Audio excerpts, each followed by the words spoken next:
따뜻한 마음으로 이렇게 저를 초청을 해주신 평화의 교회 김기대 목사님과 또 이 교회에 이렇게 나오시는 성도 여러분들께 진심으로 감사하고 고맙다는 말씀을 전해드립니다. 정말 하나님의 사랑으로 저를 불러주시고 예수님의 자비로서 저를 품어주셨으니 하나님께서 큰 역사를 이루신 거라고 저는 생각을 합니다. 오늘 감히 제가 이 교단에서 여러분들을 만나 뵙게 되어서 한편으로는 기쁘기도 하고 또 한편으로는 흥분도 되고 한편으로는 떨리고 또 한편으로는 두렵기도 합니다. 여러분들과 어떤 만남을 통해서 정말 이 땅의 평화와 이 땅에 또 넘치는 사랑 가득할 수 있도록 하는 계기가 될 수 있을지 하는 그런 마음으로 감히 이 자리에 섰습니다. 감사합니다. 마태복음 5장 3절에 보면은 마음이 가난한 자에게 복이 있나니 천국이 그들의 것이다 라고 나와 있습니다. 저는 이 말을 들을 때마다 과연 저게 무슨 소리일까? 마음이 가난한 자에게 복이 있나니 천국이 그들의 것이다. 마음이 가난하다는 것은 과연 무엇을 마음이 가난하다고 얘기를 할 것인가?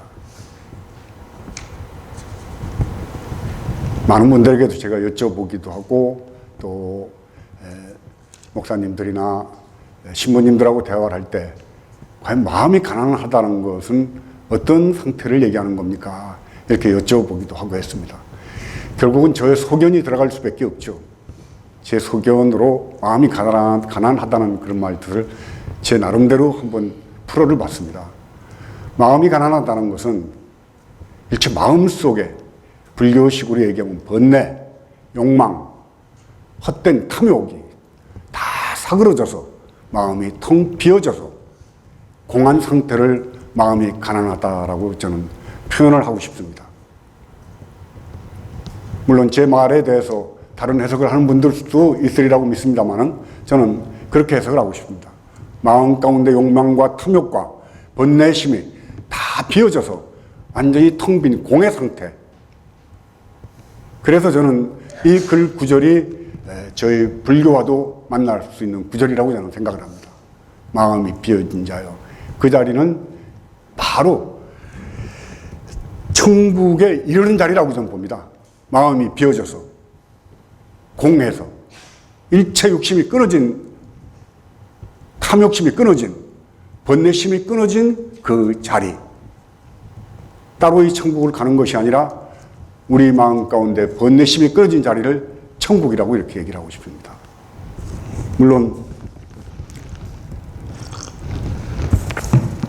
천국의 개념에 대해서는 여러 가지로 생각하거나 상상하거나 또 그려질 수 있다고 저는 생각을 하는데 저는 참 천국을 아주 간단하게 표현한 예를 하나 들겠습니다.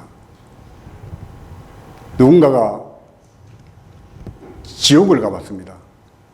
지옥을 가보니까 큰 밥그릇에 비빔밥을 비벼놓고 그 밥을 떠먹는데 숟가락이 길어요.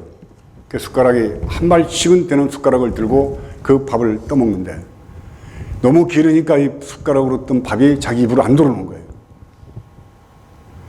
또 숟가락을 떠서 자기 입에다 밥을 넣으려고 하다 보니까 상대방도 밥을 먹으려고 하는 숟가락이 부딪히니까 자기가 밥 먹는데 그 방해가 되고 배는 고파 죽겠는데 상대방 숟가락이 내 숟가락을 부딪히고 거실리니까 상대방 숟가락으로 때리는 거예요.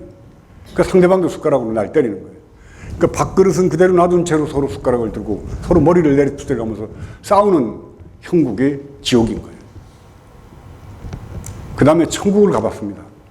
천국도 역시 똑같이 큰 그릇에 비빔밥이 있는데 그 긴 숟가락으로 거기도 밥을 떠먹는데 거기는 숟가락으로 밥을 떠서 내 입에다 넣는 게 아니라 상대방 입에다 떠넣어주는 거예요.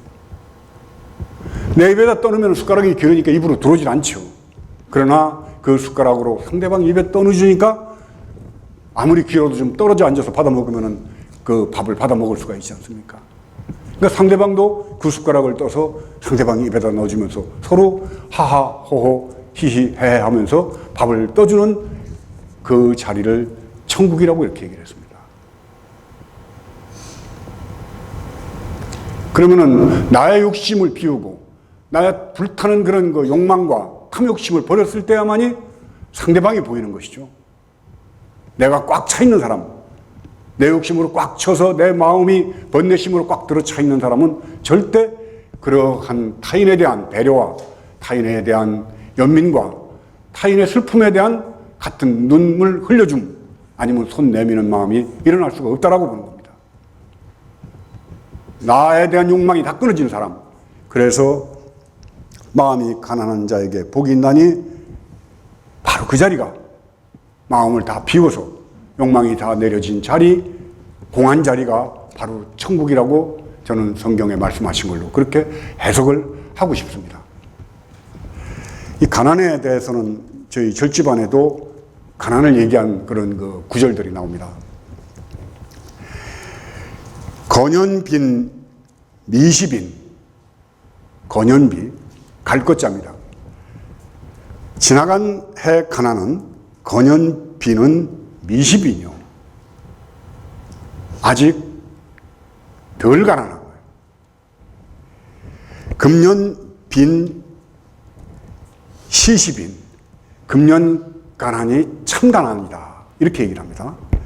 그러면서 건연 가난은, 건연비는 무탁지지요. 손꼽 꽂을 땅도 없어요.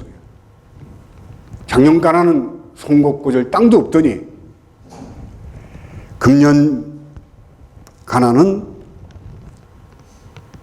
송곳도 없더라.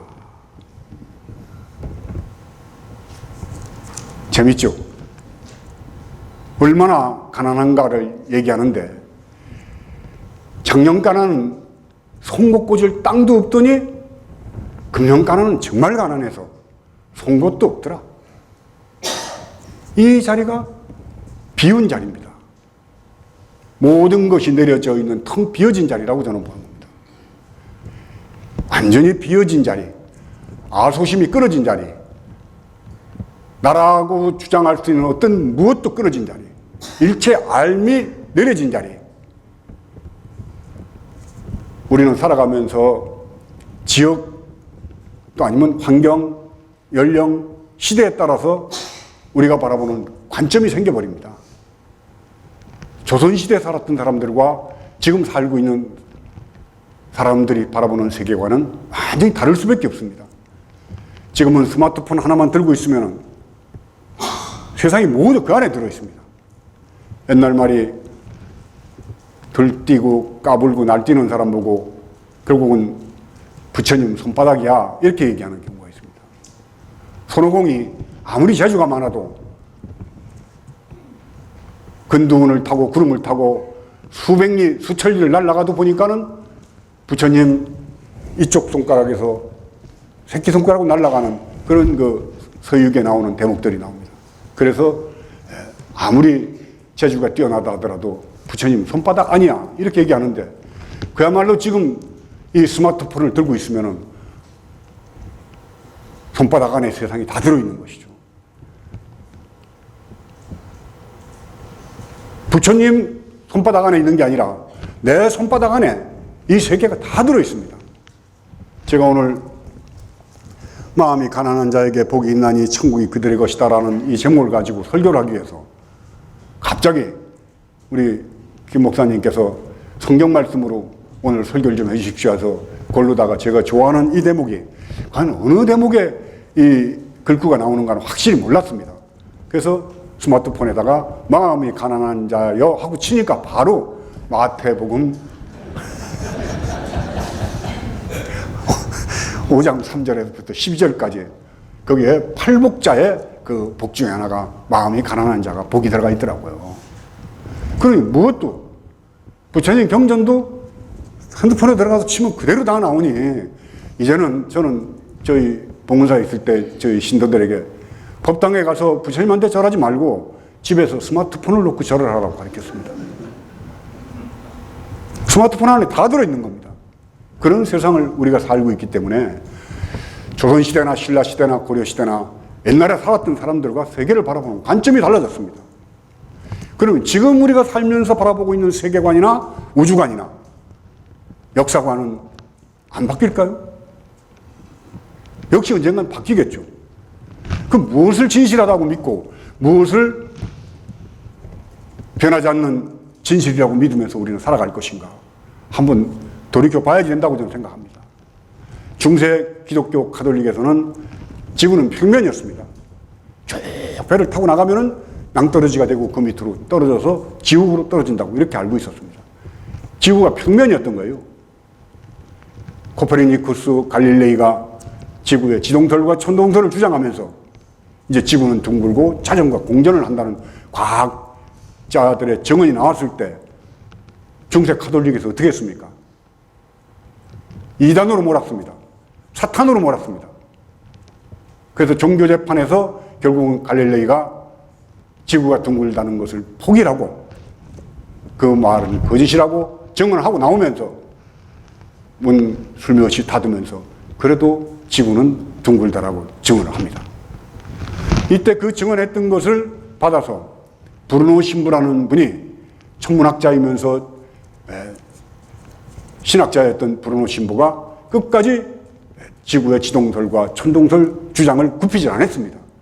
그러니까 교황청에서 종교 재판을 붙여서 결국은 화형에 처해버립니다. 죽여버립니다.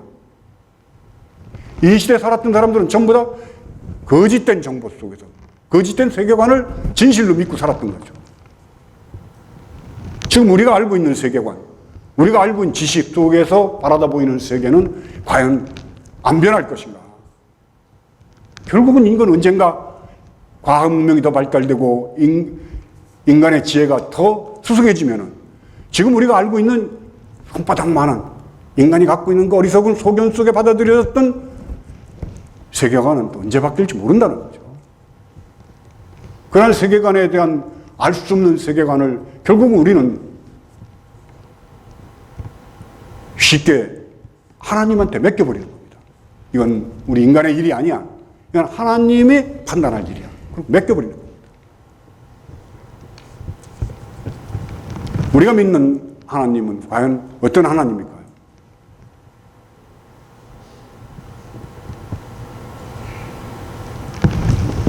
전 모른다고 생각합니다. 인간의 인지 능력으로는 신의 세계, 하나님의 세계는 알 수가 없는 것입니다. 저 하늘나라에 계시다고 하는데 하늘나라를 아무리 올라가도 끝이 없어요. 그래서 물론 지금 교황청에서는 그 도마스 복음서를 정론으로 인정을 안 하는 경향도 있는 걸로 알고 있습니다만 얼마 전에 도올 김용옥 선생님이 번역한 도마복음서라는 책에 보면은 하늘나라가 저 하늘에 있다면 날아다니는 새들이 먼저 도달할 것이요, 저 물속에 있다면 물속에 헤엄치는 물고기가 먼저 도달할 것이요, 땅속에 있다면 두더지가 먼저 도달할 것이니 하늘나라는 과연 어디 있는가? 도마스 복음서에 나오는 얘기입니다. 결국은 이 복음서가 바깥으로 나왔을 경우에는 여러 가지 그동안에 내려왔던 성경의 잘못된 이런 부분들까지 해서 논란이 일어날까봐 갑자기 기억이 안 납니다만 1960년대 48년 요때 즈음해서 결국은 그 도마스 복음서를 교황청 지하에다가 묻어놓고 밖에 표출 안 시킵니다. 공개를 안 하죠. 그러다가 이제는 도마스 복음서가 밖에 나와서 번역도 되고 저희들 손에까지 와서 읽히게 돼 있는데, 도마스 복음서를 볼 것 같으면 거의 내용들이 불교에 나오는 경전하고 많이 비슷합니다. 그건 왜냐하면은 옛날에 살았던 지혜로웠던 선지자들은 다 사유의 공통점을 갖고 있다고 보는 거죠. 때로는 하나님의 이름으로, 때로는 부처의 이름으로, 때로는 다른 이름으로도 우리에게 진리를 설파한다라고 저는 봐야 된다는 거죠. 그래서 저는 하나님의 말씀이 진리가 아니라 모든 진리는 하나님의 말씀이다라고 얘기를 해야 된다는 겁니다. 모든 진리는 하나님의 말씀이다. 하나님의 말씀이 진리다라고 하는 것과 모든 말씀은 하나님이다라고 하는 것과는 다르죠. 그래야지 성경의 말씀이 위대해지는 것입니다. 무소부지하시고 무소불위하시고 무소불능하신 것이 하나님이신데 어디 한들 왜 하나님이 없겠습니까? 절에 있는 법당에는 하나님이 없을까요? 그렇다면 무소부지하시다는 말씀은 거짓말이 되는 겁니다. 어느 곳, 어디, 어느 처소에도 항상 하나님은 우리와 함께 임하신다. 이 말이 맞는 게 아닐까요? 그렇다면 여기서 얘기하는 하나님은 뭘까요? 인격 신으로서의 하나님? 한번 생각해 보셨습니까? 아무도 상상할 수가 없습니다. 모릅니다. 아시는 분 있으면 한번 손 들어 보십시오. 하나님을 설명하고 하나님을 드리고 이것이 하나님이더라고 딱 내세울 수 있는 분들. 결국은 성경에 나오시는 말씀에 의지할 수밖에 없는 거죠. 말씀은 어떤 겁니까? 말씀을 해석하는 방법도 각자가 다릅니다. 그래서 기독교도 뭐 여러 종파로, 감리교로, 장로교로, 또 나가서는 뭐 한국 가면은 순복음교회로, 무슨 교회로 다 제 나름대로의 교리 해석을 갖고 분파를 짓게 마련인 거죠. 인간의 견해가 들어간 겁니다.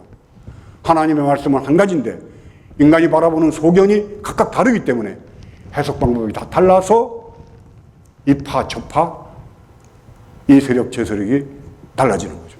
나중에 거기에 이해관계가 얽히면은 같은 기독교끼리도 원수가 돼서 싸우는 겁니다. 실제로 이슬람과 기독교는 같은 뿌리에서 나왔지만은 지금 중동에서 일어나는 전쟁은 전부 다 같은 뿌리였던 그런 그 종교 속에서 일어나는 분쟁이. 종교는 신념을 갖고 있는 거기 때문에 신념을 비롯한 전쟁은 더 참혹할 수밖에 없고 더 잔인할 수밖에 없고 끝이 없는 전쟁으로 치달을 수밖에 없다는 겁니다. 그럼 종교는 평화를 얘기하고 자비를 얘기하고 사랑을 얘기하지만은 조금만 다르면은 결국은 이단이 돼서 적이 돼서 원수가 되어서 서로 피를 흘리는 싸움에 여정을 멈추지 않으면서 계속 내가 옳다라고 주장하는 것이죠. 이 어리석음을 어떻게 해결해야 될 것인가죠. 그래서 저는 저희 집에서 신도들이나 강연 갔을 때 그렇게 얘기를 합니다. 부처님의 가르침이 가장 옳다라고 생각하는 순간 여러분들은 서울역 앞에서 불신 지옥 예수 천국이라고 띠를 두르고 다니는 사람과 조금도 다를 바가 없다. 회의해라, 번민해라, 망설여라, 끝없이 주저해라. 확신하는 순간 그 확신 자체가 범죄다. 이것이 옳다라고 딱 규정을 내리는 순간 여러분들은 그 규정에 얽매여가지고 다른 곳에 한 번도 눈길을 들릴 수가 없기 때문에 옳다는 그 테두리에 갇혀서 결국은 네 옳다는 그 주장 때문에 타인의 의견이나 타인의 생각을 무시하게 되고 결국은 그것이 범죄까지 이르게 된다는 것이죠. 그래서 확신이 저는 가장 위험하다는 거죠. 현대사회를 살아가면서 다양한 생각과 다양한 그런 이 과학적 증거들을 갖고 논쟁들을 합니다. 여기서 제일 가장 위험한 것이 종교가 서로 부딪히면서 일어나는 갈등과 분쟁이 가장 위험하죠. 옳다는 신념 때문에 저는 그래서 확신하지 말라고 저는 저희 신도들에게 가르칩니다. 그리고 다시 한 번 더 생각해봐라. 석가의 가르침이 정말 옳은 것인가? 이 가르침만이 올바르다고 생각하는 순간 저는 석가의 가르침을 벗어난 것이라고 저는 그렇게 얘기를 합니다. 그래서 불교에 갇혀서 석가의 가르침을 올바로 보지 못하고 기독교에 갇혀서 그리스도의 가르침을 올바로 보지 못한다. 이명박 정권 하에서 종교적인 차별이 굉장히 심했을 때 제가 지은 시가 있습니다. 석가는 십자가를 지고 골고다를 오르고 예수는 소린굴에 선정에 들었네. 기독교네 불교네 진달래 철쭉일세. 산은 높아 구름에 닿고 강물은 흘러 바다로 들도다. 이런 시를 하나 지어서 제가 중앙 썬데이와 인터뷰를 한 적이 한 번 있었습니다. 어때요? 시가 그럴듯한가요? 이러한 다양한 생각들, 타인의 생각에 공감을 하고 타인의 생각에 대해서도 일정한 부분 더불어 함께하고자 하는 그런 포용성, 난 그것이 하나님의 품이라고 생각하는 거죠. 저를 이 자리에 세우고 저를 이 자리에서 여러분들과 함께 만나게 했고 저를 이 자리에서 불교와 기독교에 대해서 얘기할 수 있도록 해주신 평화의 교회 거룩하신 하나님께 저는 다시 한번 머리 숙여 감사를 드립니다. 그리고 이 교회 담임 목사이신 김기대 목사님과 성도이신 여러분들께도 하나님의 축복과 하나님의 은혜가 가득 내리시기를 또 한번 바랍니다. 여러분들께서 이교도라고 생각하는 머리 깎은 중이 이렇게 하나님을 찬양하고 저의 입으로 여러분들에게 축복을 기도하니 이 축복이 헛되지 않을 것이라는 것을 저는 믿어 의심치 않습니다.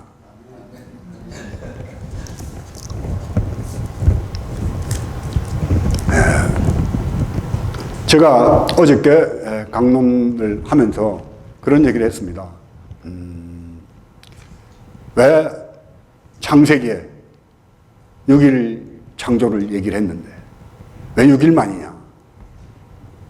전지전능하신 무소불위하신 하나님께서 세상을 창조하사 왜 6일 만에 창조했을까? 제가 어렸을 때 유치부부터 고등학교 한 2학년, 3학년까지는 교회를 열심히 다녔습니다.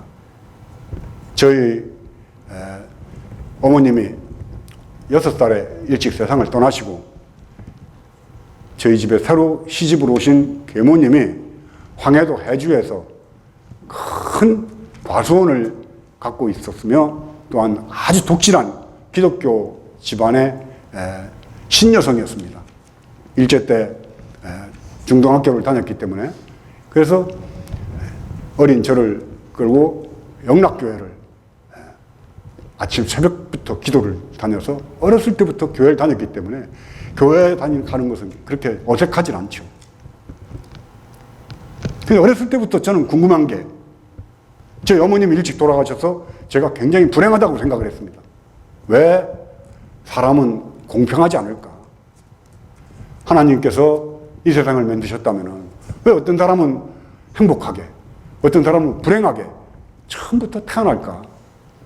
만약에 어느 사람이 임신을 했는데 죄를 지어서 감옥에 가서 감옥에서 아기를 낳았어. 그럼 감옥에서 태어난 아기는 본인하고는 아무 상관없이 감옥에서 태어난 그런 아기가 되는데 이것도 하나님의 뜻일까? 왜 그 어린애는 감옥 안에서 태어나야지 될까? 하나님은 왜 걔한테만 그런 벌을 내리셨을까? 이런 의심들. 왜 나는 어머님이 일찍 돌아가셔서 이렇게 떠돌아다니면서 눈칫밥을 먹으면서 살아야지 될까? 이런 걸 교회에 가서 목사님한테 물어보면은 하나님이 너로 하여금 시험에 들어 큰 인물이 되게 하심이로다. 이렇게 얘기를 합니다. 나는 큰 인물 되기 싫다. 그냥 이런 고통 받고 싶지 않다. 그럼 목사님들이 잘 대답을 안 해요. 왜 나만 이렇게 불행하냐? 이 대답을 해줘야 될 거 아닙니까? 평등해야죠. 그런 의심 많이 했습니다. 그러니까 쓸데없는, 그러니까 학교 공부는 안 하고 매일 허공을 끝까지 가면은 어디에서 끝이 날까? 시간은 어디서 출발해서 어디로 가고 있을까? 시간의 시작은 어딜까? 생각해 보셨습니까? 우주가 한이 없는데, 무한한 우주 속에 지구라는 건 점 하나 같은 건데, 점 하나에 붙어 사는 나, 이 존재는 뭘까? 머리가 막 깨질 듯이 복잡하고 풀리지 않은 이 의문들을 어린 시절부터 끝없이 안고 살았습니다. 그래서 방황도 많이 했고 사고도 많이 치고, 초등학교 5학년 때 자살을 하려고 그랬고, 중학교 2학년 때 또 약을 한번 먹었습니다. 그래도 하나님께서 역사하심이 위대한 인물을 만들기 위해서 그런 시련을 겪게 해서 그 자살을 하고 한강물에 뛰어들게 했지만은 죽지 않고 살아서 여기까지 오신 것은 전부 하나님의 위대한 역사라고 저는 생각하는 거죠.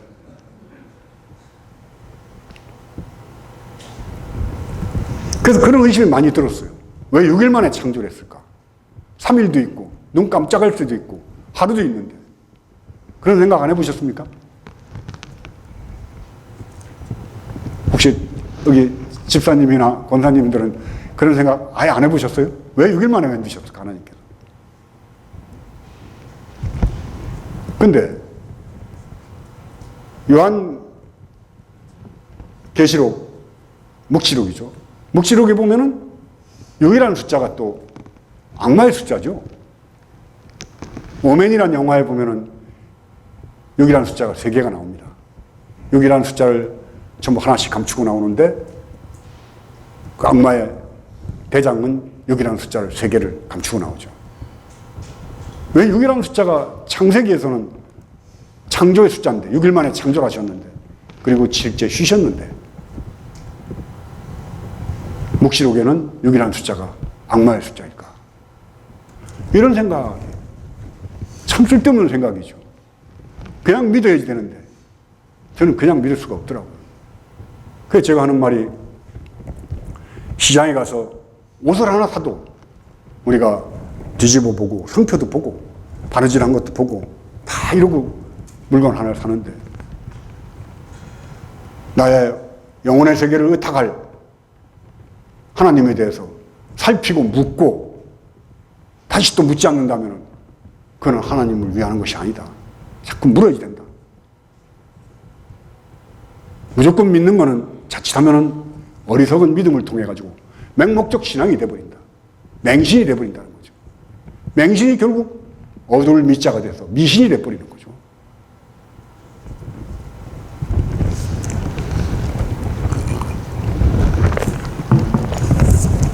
그런 맹목적 믿음을 철퇴로 내리치는 얘기가 있습니다. 잘 모르시는 분들은 법당에 절에 가면은 불상이 모셔져 있고 울긋불긋한 단청과 향냄새와 뭐 신장들의 칼도기 있는 모습을 보면서 불교는 우상 숭배다, 미신이다, 이렇게 이해하는 분들도 많습니다. 저도 역시 그런 사람 중에 하나였고요. 다나 선사라는 분이, 하루는 중국의 유명한 선승입니다. 다나 선사라는 분이 하루는 객으로 어느 절에 가서 하룻밤을 묵게 됩니다. 근데 추운 겨울인데 방이 추워서 잘 수가 없어요. 불을 안 떼줘서. 그래서 밖에 나와서 방에 불을 좀 떼보려고 아무리 장작을 찾아봐도 장작이 없는 거예요. 물론 장작이 없어서 그랬겠습니까만은 나중에는 법당에 들어가서 부처님을 톡톡 두드려 보니까 나무로 만든 목불이에요. 그래서 목불을 끌어안고 나와가지고 아궁 앞에다 놓고는 도끼로 빵빵 뽀개가지고 아궁에다가 불을 뜨뜻하게 떼고 하룻밤을 잤습니다. 그절 주지가 아침에 일어나서 새벽에 예불을 모시러 가보니까 법당에 부처님이 없어진 거예요. 아니, 부처님이 어디로 갔느냐. 그러니까 행자가 어젯밤에 객스님 방에 이상한 소리가 늦게까지 들렸는데 혹시 한번 가보시죠. 그 가보니까는 그 금칠 해놨던 부처님을 뽀개 떼니까는 나무가 금칠이 된 나무 조각들이 떨어져 있을 거 아닙니까? 그 부처님을 아궁에 불을 떼가지고 하룻밤 잔 거예요. 그 방문을 열고 쫓아 들어가서 그 스님 역사를 잡고는 이 천하의 망종 나쁜 놈아, 어떻게 법당에 부처님을 군부를 뗀단 말이냐. 그러니까 이 스님이 저 같은 사람이었던 것 같아요. 어저께 내가 그럼 부처를 화장을 했네. 부처를 화장을 했으니 사리를 한번 찾아보세요. 그리고 주지를 데리고 앙호이로 나오려니까 그 주지가, 야, 이 천하의 몹쓸 놈아, 목불에서 무슨 사리가 나온단 말이냐. 이러니까는 다나 스님이, 사리도 안 나오는 게 무슨 부처란 말이냐, 이놈아. 목불은 불을 견디지 못하고, 진흙으로 만든 부처는 물을 견디지 못하고, 금으로 만든 부처는 용광로를 견디지 못하니 어떤 것이 참다운 부처인가? 한번 네가 말을 해봐라. 꽉 입이 딱 얼어붙는 거예요. 이게 다나 소불, 다나 스님이 불을 태웠다는 유명한 일화입니다. 이것이야말로 저희들 속에 갖고 있는 부처의 개념, 거룩함, 위대함, 신성시됐던 부처를 한 방에 박살을 내버리는 위대한 저는 선언이라고 저는 생각을 합니다. 또 있습니다.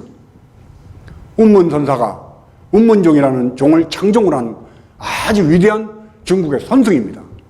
운문선사가 하루는 초파일날, 부처님 오신 날 법문을 하게 됐어요. 법상에 올라가서 법문을 하시면서 이렇게 법문을 합니다. 부처님 오신 날입니다. 오늘이 석가열애께서 세상에 오신 날인데, 이렇게 얘기를 해놓고, 아도 당시온을 내가 당시에 있었더라면 아도 당시온을 일방타살하여 규자, 구자, 교진이라. 내가 만약 그 자리에 있었더라면 한 방에 때려 죽여서, 구자, 개구자입니다. 개새끼가 씹어먹게 던졌을 것이다. 이렇게 얘기를 합니다. 어떻습니까, 여러분들? 부처님 오신 날 법문하라고 그랬더니 법상에 올라가서 내가 만약에 부처님이 태어나는 그 자리에 있었더라면 한 방에 때려 죽여서 개새끼가 씹어먹게 던져줬을 걸. 그러면서 그랬더라면 세상이 편안했을 텐데, 이렇게 얘기를 합니다. 중국 천재 불교가 발칵 뒤집어졌죠. 세상에 저런 천하의 죽임을 받나. 부처님 오신 날 부처님을 때려 죽여서 개가 씹어먹게 던지했다니. 난리가 났습니다. 종엄이라는 스님이 황실로부터도 인정을 받고 대접을 받는 아주 율사하면서 훌륭한 스님인데 운문을 때려 죽여야 된다고 그렇게 욕을 하다가 나중에 한 10여 년 지나서 열심히 돌을 닦다가 크게 깨닫습니다. 깨닫고 난 다음에 하는 말이, 운문 이전에도 서가모니 부처님을 그렇게 찬양한 사람이 없었고, 운문 이후에도 서가모니 부처님을 그렇게 찬양할 사람은 앞으로 나오지 않을 것이다. 이렇게 얘기를 했습니다. 무섭죠? 뭔 중의 입에서 부처를 때려 죽여가지고 개가 먹도록 집어 던져준다고 그랬다가 불을 질렀다가, 근데 제가 하는 법문 대부분이 이렇습니다. 전 이게 불교의 핵심으로 보는 거죠. 전 기독교도 이 정도가 돼야지 된다고 보는 겁니다. 그래야지 하나님의 말씀을 들을 수 있는 귀가 열린 사람이 되는 거죠. 그 수준이 어느 정도 된 분이, 저는 기독교 목사님 쳐놓고 저를 감히 교회에서 불러서 강단에 세워가지고 설교하도록 하는 경우는 아마 대한민국 기독교 사회 평화의 교회가 아마 처음일 거라고 좀 보는 거죠. 앞으로도 아마 그건 쉽지 않을 거라고 봅니다. 이쯤 돼야지만이 무소불위하시고 무소불능하시며 무소부재하신 하나님과 그의 아들이신 예수님을 따르는 열린 마음의 제자가 된다고 저는 생각합니다. 이런 대목에서는 백수도 한번 쳐도 제가 뭘 안 합니다.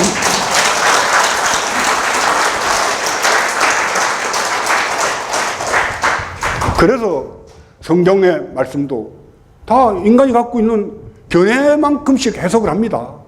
하나님의 말씀은 진리가 그대로 해가 비쳐서 땅에 비치고 있지만은 비치는 자리마다 다 제각끔씩만 받아들이는 거예요. 그러니까 제 소견만큼만 해석합니다. 지 소견만큼만 하나님을 보는 거예요. 그 인간의 어리석음, 그 견해, 지가 살아온 환경, 아니면 성별, 나이, 배운 학교에서 지식에 따라서 사물을 보는 관점이 생겨요. 하나님만 그렇게 보는 게 아니라 어떤 사물도 자기의 주관적 견해 속에서 사물을 본다는 거죠. 어느 무엇도 진리라고 딱 내세워서 우리에게 보여줄 가치 있는 것들. 물론 진리는 하늘에 떠있는 달같이 해같이 떠있지만은 인간이 바라보고 해석하고 느끼는 그 감정들은 각각 다 다르다는 겁니다. 그러니까 오래전에 나왔던 부시맨이라는 영화를 볼 것 같으면은 비행기에서 떨어진 콜라병을 놓고 하늘에서 떨어진 콜라병에다 기도를 하고 다 이러지 않습니까? 우리는 혹시 그런 콜라병을 놓고 기도하면서 복을 바라고 축복을 바라는 어리석음을 변하지 않는가? 나를 한번 돌이켜보자는 거죠. 내가 갖고 있는 세계관, 내가 바라보는 관점이 과연 옳은가? 여기에 대해서 이렇게 묻거나 과연 내가 정말 옳을까? 정말 나는 옳게 하나님의 뜻을 받들고 가르침을 그대로 이행하고 사랑을 실천하고 있는 걸까? 생각해봐야 될 거 아니에요. 사랑, 자비 하지만은 그것도 다 지혜가 있어야 됩니다. 어느 사람이 나에게 밥을 얻으러 왔어요. 근데 내가 지혜가 탁 해가지고 그런 관상을 보니까 아주 고집도 있고 또 멀쩡해요. 기사대기를 한 대 후려갈기면서 어디로 이놈아 멀쩡한 놈이 밥 얻어먹으러 돌아다니는 거지노릇을 하고 다니나 해서 혼을 내서 쫓아보냈습니다.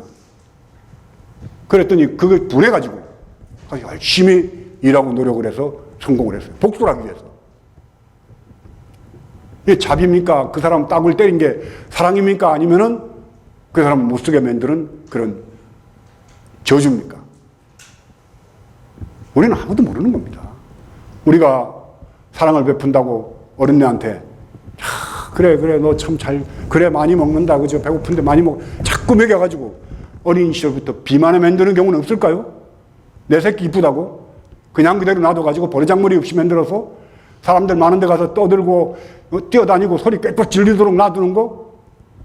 그게 사랑이고 자비일까요? 대한민국의 재벌 아들들 쳐놓고 마약 안 하는 경우가 아마 절반도 안 될 겁니다. 부잣집에서 돈이 많으니까 걱정거리는 없고 지 맘대로 할 수 있고 그러니까 알코올, 마약 하는 겁니다. 부모들이 그냥 내비두는 거예요. 더군다나 하나 낳기 시작한 뒤부터는 자식에 대한 사랑이 결국은 과보로까지 이어져 가지고 애들을 못 쓰게 만들어 놓는 거죠. 결국은 나중에 커서 부모도 몰라보는 후레자식이 되는 겁니다. 그건 사랑이 아니죠. 때로는 매질을, 때로는 따구도 한 대 때릴 수 있는 그걸 살필 수 있는 그런 눈을 가질 수 있어야 되는데 그게 없이 자식 이쁘다고 맨날 끌어안고 있다가 애 버려놓는 경우를 우리는 범하고 있지 않는가. 지혜로워야 된다는 겁니다. 지혜는 어디서 나오는가? 지혜는 끝없이 자기 자신을 향해서 묻는 겁니다. 뭘까? 이게 맞을까? 이게 이럴까? 그리고 번민합니다. 글쎄, 뭐지? 이런 번민이야말로 우리를 깊이 생각하게 하고 깊은 생각 속에서 결국은 열린 사고가 나오고 그 열린 사고야말로 하나님께로 가는 길이라고 저는 생각을 하는 겁니다. 맹목적인 믿음, 확신 그런 것들이 결국 우리 지구상에서 얼마나 많은 오류를 범했고 얼마나 많은 비극을 낳습니까? 마녀 사냥한다면서 중세 가톨릭에서 얼마나 많은 사람들을 불태워 죽였습니까? 이런 오류를 우리는 범하지 않아야 될 거 아니에요. 이슬람과 기독교의 그러한 오래된 구원 역사가 지금도 이어지고 있는 거예요. 그 사람도 내가 옳기 때문에 마음에서 가르침이 옳기 때문에 그런 싸움들, 충돌이 일어나는 건 종교적 신념이라는 건 절대 불변이기 때문에 부딪혀서 일어나는 피해 투쟁으로 전쟁으로 가는 것이라고 보는 거죠.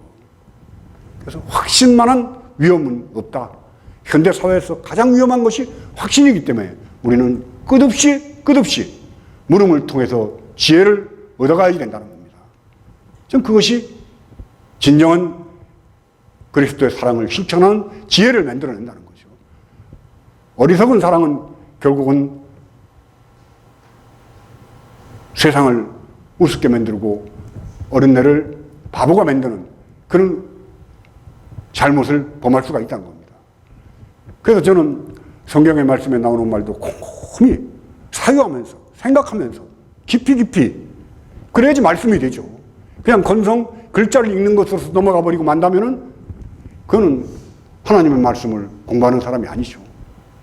말씀을 믿어라 그랬는데 말씀 속에 들어있는 내용이 확실하게 무엇을 나한테 가르쳐 주는 것인가. 거긴 비유도 들어있을 것인데 이 비유를 어떻게 해석할 것인가, 어떻게 지혜롭게 성경의 말씀을 내가 볼 것인가에 대해서 끝없이 연구하고 고민하고 사유하고 묵상하면서 성경을 봐야지만이 저는 성경을 보는 자세가 된다는 거죠. 시간이 다 됐죠. 네. 그래서 제가 다시 또 숙제로 또 남겨놓습니다. 왜 6일 만에 창조하셨는가? 왜 요한계시록 묵시록에는 6이라는 숫자는 또 악마의 숫자인가?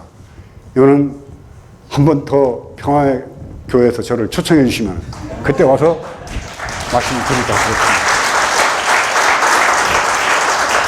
여러분들 가정에 하나님의 축복과 하나님의 사랑이 항상 가득하셔서 하시는 일마다 뜻대로 이루어지시기를 진심으로 축복드립니다. 감사합니다.